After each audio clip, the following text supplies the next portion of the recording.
اور ایک اور بڑا مسئلہ بابا سامنے آتا ہے کہ بہت سے لوگ بجائے علاج کے جن کو دوا کی ضرورت ہوتی ہے وہ بھی رخ کرتے ہیں عاملین کا. ایسے کتنے لوگوں مار دیے انہوں نے. جی علاج کی بجائے وہ عاملوں کے پاس جاتے ہیں، اخیر پھر وہ یا تو شدید بیماریوں میں مزید بڑھ جاتے ہیں جی یا پھر آگے چلے جاتے ہیں.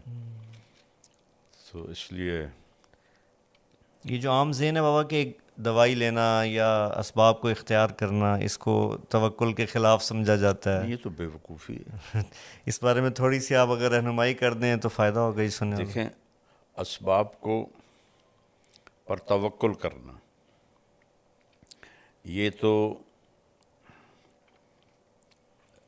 جہالت ہے. اسباب کو بیکار سمجھنا یہ بے وقوفی ہے. اللہ نے بنایا کیوں ہے سب کچھ؟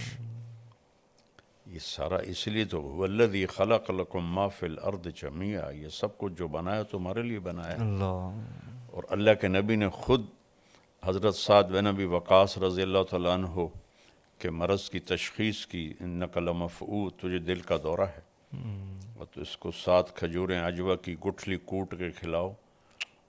یہ تو اپنی طرف سے. پھر فرمایا اس کو حارث بن کلدہ کے پاس بھیجو، وہ اس کا علاج کرے. وہ طائف میں طبیب تھے، ان کے پاس بھیجا علاج کے لیے. سبحان اللہ سبحان اللہ. تو یہ بے وقوف لوگ ہیں جو کہتے ہیں کہ توکل کا مطلب ہے کہ بس کچھ بھی نہ کرو. حضرت عمر رضی اللہ عنہ جمعہ پڑھا کے اترے، اٹھے مصلی سے، جی ایک طرف کچھ نوجوان بیٹھے تھے. آپ نے فرمایا من انتم، کون لوگ ہو؟ نوجوان تھے. کہ نحن المتوکلون، ہم توکل والے ہیں. فعلاہم بدرتہ، انہوں نے اپنا درہ اٹھایا اور ایک ایک کی کمر کو سیکا. کہا اللہ آسمان سے سونا نہیں برساتا، پانی برساتا ہے. اللہ اکبر. اور جمعے کی نماز سی نا، تو اللہ کہتا ہے اذا قضیت الصلاۃ فانتشروا فی الارض، تو تم یہاں بیٹھے ہو، اللہ اوپر سے تمہیں پھینکے گا. اگر آئندہ تم یہاں نظر آئے میں تمہارے چہرے لال کر دوں گا. اللہ اکبر سب کو بھگا دیا. اللہ اکبر. او قل ثم توکل.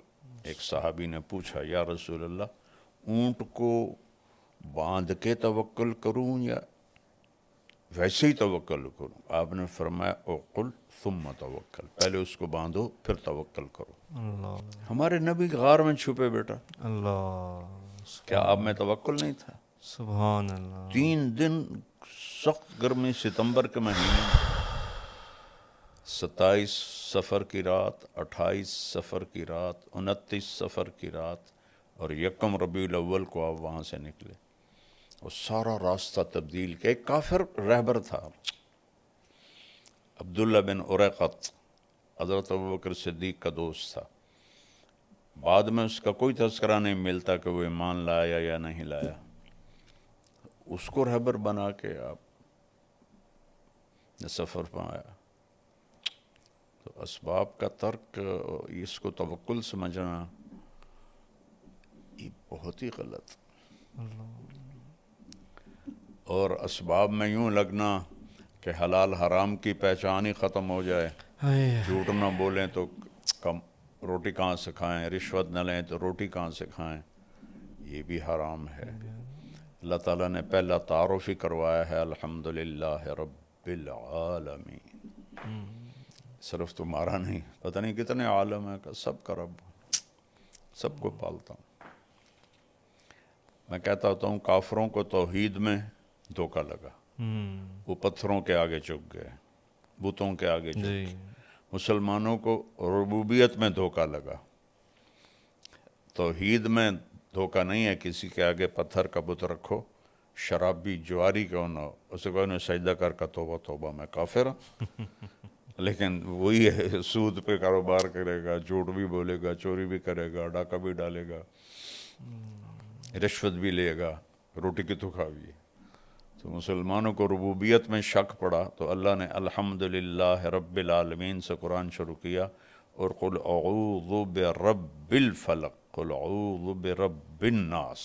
رب سے شروع کر کے رب پہ ختم، سبحان اللہ، اور نماز شروع کی الحمدللہ رب رب العالمین، رکوع میں گیا سبحان ربی العظیم، رکوع سے کھڑا ہوا ربنا لک الحمد، سجدے میں گیا سبحان ربی الاعلی۔